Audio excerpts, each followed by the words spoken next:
Hello! Euro match day 1 has already ended. Wow, it's already gone by very, very fast. So today I figured, why don't I go over all the matches with you guys, what went right, what went wrong for some of the teams, and what it means for them in the future. But in today's video, I'm going to be joined with the one and only Talk Football HD. If you haven't seen this guy's channel, go check it out now. I'll leave a link in the description below. If you enjoyed this channel, you'll definitely enjoy his as well. But as always, guys, before we get into this video, let's take a look at our sponsor, OneFootball. OneFootball is an awesome app that keeps you up to date with nearly every single league in football, but it's going to serve you very well for Euro 2020. Instead of having to Google search everything over and over again, everything is right there, easy to access and view. You've got the scores in one tab, the tables, and all of the latest news in the competition. And if you want to receive extra notifications for any of your favorite teams, you easily can. You can even favorite more than one. All the stats in the competition are easy to access and view as well. You've got the top scorers and assisters right there, as you can see. This app is completely free. There's no reason why you shouldn't give it a go. Go download it now. Link in the description below. I doubt you'll regret it. All right, getting back into today's video. Zishan, how are you doing today? I'm good. I'm great actually. How are you? Great. What'd you think of the matches so far? Actually, Euros are so fun to watch. You can't take your eyes off them. There's so many interesting games, and just last night I was watching this game of France versus Germany. What a game that was! You can see there's so many games in which you can find some fun. Patrick 6 goal, and then Lukaku was going all berserk. So yeah, I really enjoyed myself over there. Definitely. There are a lot of unexpected results that happened throughout this first match day. So let's take a look at everything, starting off with Turkey versus Italy. This was a 3-0 blowout. I was honestly very surprised about this result. I thought it would be a closer match. I thought Italy would get the advantage, but I didn't think it was going to be 3-0. Turkey did not play well whatsoever. I was a bit surprised about this, honestly. Although I was expecting them to get the win, I didn't think it was going to be that much possession and shots and all that. 3-0 scoreline, crazy. I was myself surprised. I actually had Burak Yilmaz in my fantasy team and he wasn't scoring. So I was like, man, come on, please get me some goals. And no, I think we actually hyped him so much, and Italy were actually really good. Really good, man. You can see I have stats pulled up over here. 61% possession. Total attempts were 24 total attempts. That's crazy. They were so compact. They were moving the ball so nicely. They were running the midfield, and they were Insigne was awesome. So they had a wholesome game, and they will be the team to look out for in this tournament, my friend. I also had Yilmaz on my fantasy team, but luckily I took him out right before. I was a bit disappointed in Turkey. I thought they would have a little bit more fight in them. But I do think that they will come back from this, honestly. I think this is a huge wake-up call from them. We do know they can be inconsistent sometimes, and then they'll just pull amazing results out of nowhere. So I think that's what's going to happen against Wales and Switzerland, maybe. But we'll see. It's really tough. It is tough because the first match, it is all about the confidence. It is all about how you set up your team, the motivation that you show on the pitch. And Turkey literally didn't come off the right way they thought they should, while Italy have been phenomenal. So yeah, like you said, we'll have to see how they perform, and we hope that they do well. The other match in this group, Switzerland versus Wales. I actually predicted this one correctly. I thought it was going to be a 1-1 draw, and that's how it ended. I am surprised though about Switzerland striker Embolo. He was incredible that match. He only scored once, but he had a few other great opportunities as well. I was not expecting him to pop off the way he did, and I'm really curious to see how he does later in the tournament. I think his confidence will be high. A lot of people are expecting a lot from him now in the future. Actually, that is true. Remember, we were predicting this group when you were at my channel, and we really thought that Switzerland can cause some upset. And given the team that they have, Freuler, Xhaka in the middle, Shaqiri, and Embolo, like you said, he has been on fire, and that kid is doing very good. So, rightfully said, 1-1 draw was expected, but it'll all have to be seen how they just perform in the later matches. I think they could secure maybe some more draws or even wins. Italy will obviously be tough, but I think they can defensively hold them potentially. I think they might be able to do better than Turkey on that front, but we'll see. I don't know. Italy were incredible the first match, so expectations are high for them. I'll still hold the same for my predictions, honestly. I think Turkey might be able to come back and get second. If not, Switzerland will get second. Also, Wales put up a good fight, obviously. So it'll be interesting to see how they do as well. I think they were a little bit lucky to get out of that match with the draw, honestly, but still, class side, we'll see. Anything can happen. For Group B now, we have Belgium versus Russia. I knew Belgium was going to win this one. I had the belief in them for that, despite De Bruyne's injury, despite Hazard not being fully fit. Still, they come out with a 3-0 win, which I was a bit surprised about. I thought it would be a closer match than that, just like Italy versus Turkey. I thought Russia would put up a better fight, and they made a decent amount of mistakes in the back, especially the first goal with Lukaku. Lukaku was already offsides, and the defender touched the ball, which made them get that goal. I thought it was going to be 2-1, something like that, 3-0 for Belgium, but Lukaku is looking absolutely dangerous. I think this is only the beginning for him.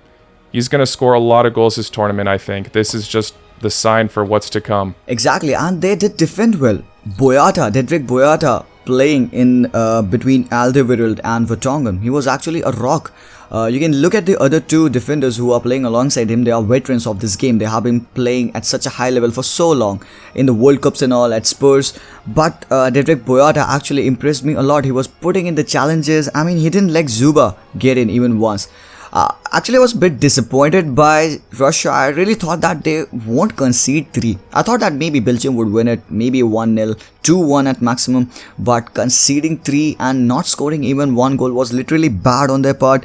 They did have good players. Golovin, nothing. Nobody could step up at the moment. And Belgium on the other side, without Kevin De Bruyne, they literally thrashed them. So what can you say about them? And also, Munier impressed a lot of people. After Castagne's injury, he had to be brought on, and he actually scored in the match. Very impressive from him. I thought he should have been in the starting 11, honestly, but obviously Castagne's had a wonderful season. But still, Munier proved his class yet again, despite being a little bit inconsistent this season. I'm very curious to see who starts in the future for that. I don't know the update on Castagne's injury, but we'll see. Overall, we're just witnessing how dangerous Belgium can be in the future. But moving on to the next match, Denmark versus Finland. This was a very unfortunate match for obvious reasons. We saw Eriksen have a cardiac arrest, which was super sad, but thankfully, he is okay. All of the Danish players handled that very, very well. The medical staff also. A bit strange that the match continued later that day. I thought it would be canceled for a day or two, honestly. I don't see why they didn't do that, but Finland ended up grabbing a win. Props to Finland for winning the match, but it does feel a little bit strange. Obviously, the Danish players weren't in the right headspace for the rest of the match, so I don't know about this one. Most people were obviously favoring Denmark to win. I certainly was. I thought it was going to be a massive scoreline. I don't know. Obviously, the Eriksen incident definitely affected the result, but props to Finland. Very curious to see how they continue. Yeah, what are your takes on that? This Eriksen injury was really unfortunate. Like you said, I mean, we knew that the heads dropped. We really understood how the players have been feeling because you've seen your fellow teammate on the ground not responding, and people are wanting you to continue the football. I mean, I heard UEFA gave them three options. First of all, it was to continue the game. Second was to come back tomorrow and continue the game in the noon. And the other was a forfeit of 3-0. No way they were going to forfeit the game. And I thought that the better option was to come on the next day, play it. But I think there was a response from Eriksen. I think he talked to the people over there and he gave them a thumbs up to continue this game. So that's the reason why they went on into the second half to play it. But like you said, obviously the heads were dropped and they couldn't score. Obviously, Pierre-Emerick Højbjerg missing a penalty. And can you blame him? I don't think so. Anybody can blame them for losing. And yeah, kudos to Finland. Their first win in such a major tournament. You know, obviously Eriksen gave them the thumbs up, but I don't think that's necessarily fair for the rest of the players still. Like you said, the miss, Schmeichel also wasn't at his best. Finland had one shot on target the whole match. Again, props to them, but it just felt a bit weird to continue that match, in my opinion. I think most people agree. I am curious to see how Denmark pulls through in the rest of the tournament, though. Obviously, Eriksen won't be playing. I still think the side has enough strength to hopefully get out of the group. Belgium will obviously be very, very difficult for them. But Russia, they have a solid chance to get a good result. And in terms of that, maybe they can clinch third or second in the group. Also, depending how Finland's results are in the future. Definitely curious to see what happens in this group. It's a very tight race now after these results. Next up, Austria versus North Macedonia. I had belief in North Macedonia on this, as Austria haven't won a single game in a European competition until now, obviously. Final score being 3-1. Goran Pandev gets on the score sheet. Belief is there as the score is 1-1 at that point. But Austria bagged 2 at the end. Brilliant result from Austria. Now people are taking them way more seriously than they once were. I think if they lost this match, their reputation would have continued that they just choke in the tournaments.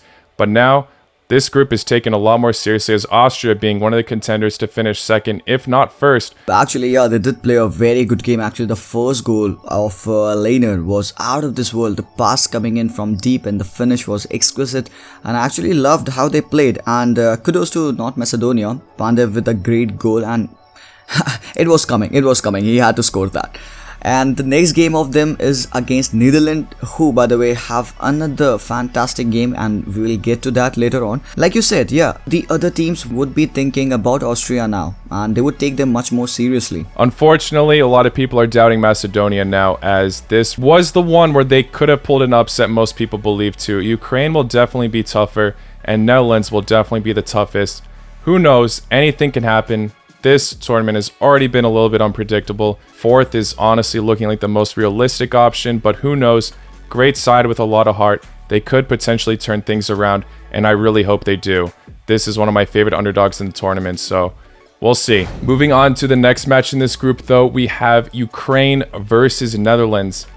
This was an absolute thriller. Unfortunately, this was the one match I wasn't able to watch. It was absolutely incredible. I obviously watched the highlights. Yarmolenko, I believe, scored an absolute screamer. Netherlands had the lead at first, then Ukraine ended up coming back, but Netherlands got the final laugh at the end. And, you know, it was a great fight from Ukraine. I was expecting a draw personally. I thought Netherlands might be a little bit shaky their first game, and they clearly were with the high score line, but they did the job at the end of the day. Both teams playing really well in the attack. Ukraine pulled off a good fight, and I'm very curious to see what they do further on in the group, as this result was massive still for them. Although they lost, it shows that they're a huge threat to the other teams. When Yarmolenko is in form, he is absolutely dangerous. Yeah, exactly. Exactly like you said, that the game was really breathtaking. And I'm actually sad that you missed the game, because that was one of the best games. And actually, according to me, the best game of Euro up till now.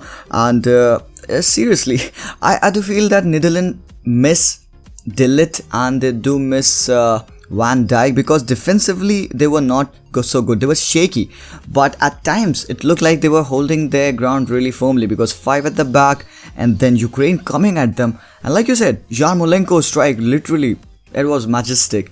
And it was 2-2 at the moment, and I thought that it was going to end 2-2, but in the end, Dumfries scored the winner. And yeah, I think Netherlands deserved to win. They were playing better. They were actually playing beautiful football. So when you look at the style of play that Netherlands showed in this game, I'm really happy that they played so well. But Ukraine, the fight that they gave in this game, shouldn't be considered any less. And yeah, they could really put up a fight at the second spot. I'm obviously very upset I missed that game. That was a massive result. And obviously, it did expose Netherlands' missing players, such as Van Dijk, like you mentioned. I still think they're going to top this group, but obviously, anything's up for grabs. Clearly, they did slip a bit this match, and potentially, they can more. But I think they have enough firepower up front. They are pretty organized when it comes to their attacking play, so I think they got it in the future for the other matches against Austria, and most likely against Macedonia. Next up, England versus Croatia. I was obviously gutted about this. I already made a video reacting to all of this, but I'm still very interested what you have to say about this match. Actually, I thought that England might do better, but the team selection of Gareth Southgate literally surprised me, because I saw Trippier starting as a left back while actually having a proper left back in your squad. Luke Shaw was there, why not play him? Why play Trippier as a left back? But the game was really awesome. I really saw a sign that yes, this team has got something, and yes, they can take it home, they can bring it home. But something that was lacking, it was the goals. Calvin Phillips, fantastic performance, man of the match performance for me. And yes, the goal was scored by Sterling, who had to prove his doubters wrong. Kane was a bit missing, but when you look on the at this Croatia team, they did put up a really good fight. And I think they should have scored because they were actually dominating the game in the midfield with Modric and all. I do believe Croatia will improve and they can go on and challenge in a better way in the coming games. It was a very unfortunate result, obviously, for the Croatians, but also a little bit questionable for England. They weren't looking at their best. They obviously were looking like the better side, but both were a bit dull in my opinion. A player who really surprised me that I mentioned in my reaction video was Phillips. He was incredible, along with Sterling, proving the haters wrong. And Trippier didn't necessarily do badly. I was surprised also that he was at left back, but at the same time, I doubted that he would miss this match because he was the one who scored against Croatia in the World Cup. When he was taking that free kick, I was absolutely shitting my pants, honestly. I was very, very scared about that. Only 1-0, so I guess there could be negatives and positives to both sides in this.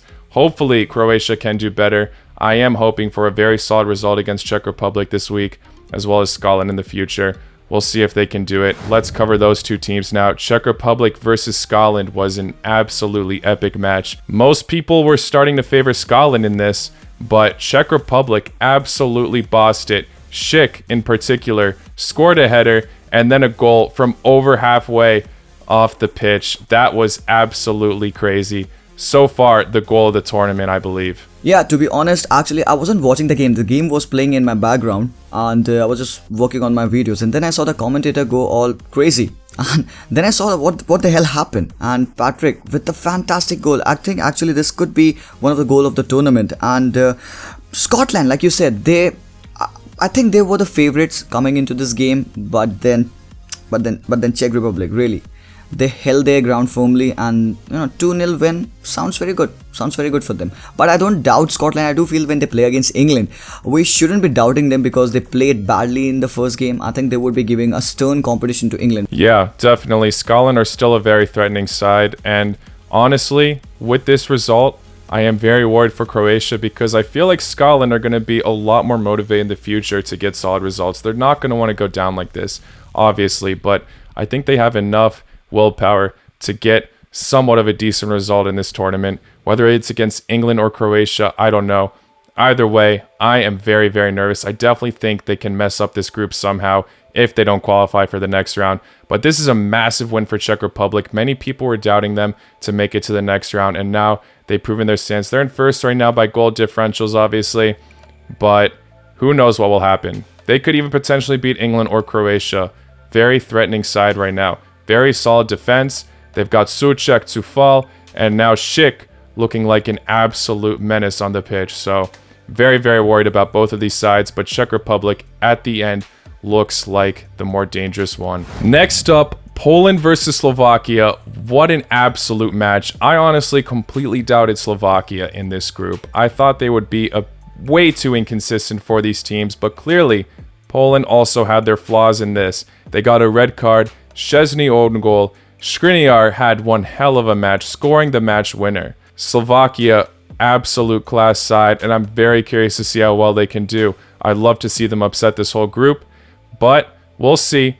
Either way, this is not looking great for Poland at all. With that Krychowiak red card, things will look a little bit different for them. Lewandowski in particular definitely is somewhat missing when he doesn't have his Germans around him at Bayern Munich. It's definitely tougher for him when he doesn't get those amazing passes.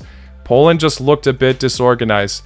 They did at one point look like they were able to top Slovakia after their early goal in the second half, but they just couldn't do it at the end. That red card from Krychowiak was already a sign that things are going to go downhill from there. When you talk about the best player in the world, definitely the name of Robert Lewandowski comes up in our minds. And watching him play like this, he was actually suffering on the pitch. There were no deliveries to the world's best player, probably. And Poland was suffering. They were suffering to make the chances. Definitely a man down. It wasn't working for them. But when you look at Slovakia, they were actually defending like warriors over there. Milan Skriniar had a heck of a game. It was literally man of the match performance for me, and I've never seen in so long a performance so solid like that, and let alone scoring the winner by a defender. So yeah, we cannot write off Slovakia over here. Neither can we write off Poland over here still, Isaac, because Lewandowski only needs one opportunity to score, and so in the upcoming games we'll have to see how they perform against the given other teams. They're definitely not going to want to go down like this for sure, but looking at their further matchups, Spain next. That's a tough one. Also, getting into that, Spain versus Sweden. Spain were struggling in that match, and I think they're definitely going to want to actually get a goal this time against Poland and top them. It would be very, very upsetting for them if they cannot grab a win very, very soon.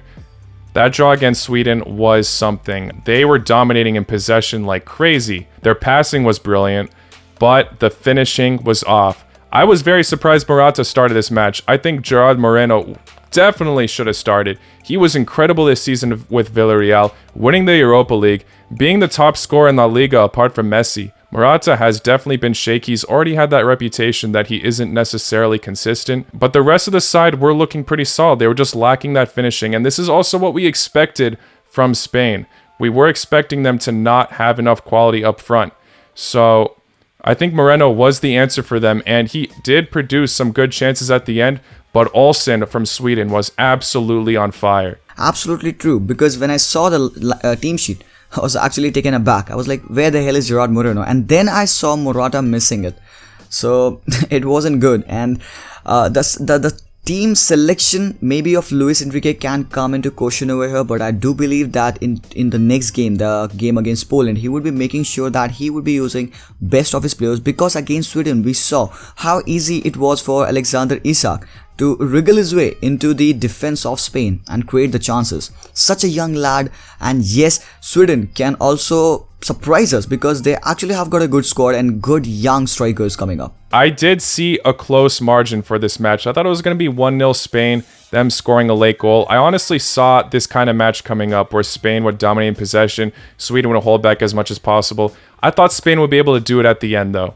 Clearly I was wrong though, and Sweden held off very, very well. Props to them. They definitely stirred up the group and could potentially upset Spain from not getting that first place spot. It's going to be pretty tough for them. You know, they are looking like the favorites in this group, but Poland and even Slovakia now, as we've seen, can definitely do some damage against them. None of these teams are going to want to go out the way they have been so far, obviously besides Slovakia, but yeah. I'm very interested to see if Slovakia can continue their run on form and if Spain can actually get some goals now. So now with the group of death, we are moving on to the first match that's been played. Hungary versus Portugal. The way the match went, I somewhat predicted. I thought it was going to be very close at first, and it was. Hungary were holding off very, very well, and props to them for putting up a good fight. But then Portugal scored 3 very late goals. I was expecting them to turn up at the end. I thought that's when Portugal would start gaining momentum, so I was right about that. But I said the final score was going to be 2-1, and it ended up being 3-0. Ronaldo with the brace, one of his goals being a penalty. But this guy's back, ready to score goals. He's put his statement out there. Portugal are not going to go easy out of this group. This was a massive win for them. I really thought that maybe Hungary could win this one because they were almost so close to score. They scored a goal that was ruled offside, I think, and they would have had a very easy 1-0 win because they were solid in defending. I mean, they really surprised me because the way they set up in this game. I was thinking, how the hell can Portugal score against them? But then they scored 3 goals in the given 8 minutes. So that's the reason why you cannot write off the teams who have such star power. But looking at Portugal, I don't think so they will be necessarily happy with the performance. It was just the brilliance of maybe Cristiano and the substitution that were made on point. Renato Sanchez came in, Rafa Silva came in, and he scored that deflected goal. So maybe it could be those factors, and it would make the coach think maybe the tactics should be rethought of. And let's see the upcoming games will be really crucial. I 100% agree with you on that. Portugal looked like they're trying to implement some changes at the end. When Andre Silva was brought on, I was like, okay, this is when things could potentially change. Although he didn't score, he is a massive threat. He had a brilliant season in the Bundesliga, so I would hope to see him start in the future. He can definitely do some damage against these sides, despite the very, very tough group. I think he's got it. And Ronaldo, obviously looking brilliant in today's match. Was a little bit shaky at first, but like I said, he found his form at the end. Now, for the final game we're going to be looking at today, France versus Germany. I predicted this one. I said 1-0. And that's what ended up happening. Could have been more. France had 2 disallowed goals. And France were looking very, very dangerous in the attack. Hummels got very unlucky with that own goal. I feel a bit bad for him, but he definitely made up for it at the end. He had a brilliant tackle against Mbappe on a counterattack. Very, very good job from him. I think that made up for his mistake. Germany could have been a little bit better up front, and I definitely think their manager has a lot to think about for the future. Yeah, absolutely true. I would agree with it. Like you said, that France were threatening on the counters. They were really awesome whenever they were attacking. It felt like they would end up scoring a goal. Kylian Mbappe was too hot to handle. But then again, Hummels with a fantastic challenge, and literally that he redeemed himself by making that first own goal. Later, when you look at France, they actually played a great game. Paul Pogba was having a ball with the ball on the pitch over there along with N'Golo Conte. And when you look at this squad of Germany, they did lack something up front. There was a spark missing out. And then we saw Sané coming in, then we saw Timo Werner coming in, and people were saying that actually they were disappointed with the performance of Kai Havertz and Ilkay Gundogan. So the substitution came on, and then we thought Germany might score. And they also got great opportunities. Muller had a free header that just went over the bar. So given the chances they created, given the way they played, actually they played well, but they couldn't score. So like you said, finishing lacking up top, clarity is not there. Who should be playing? The lineup should be perfect, and we'll have to see how they play in the next games. Although Germany is also a great side, and this match was basically Clash of the Titans, most people are still banking on France with that amazing squad depth. Their midfield was out of this world, obviously. Pogba having one of the best matches in his life, honestly.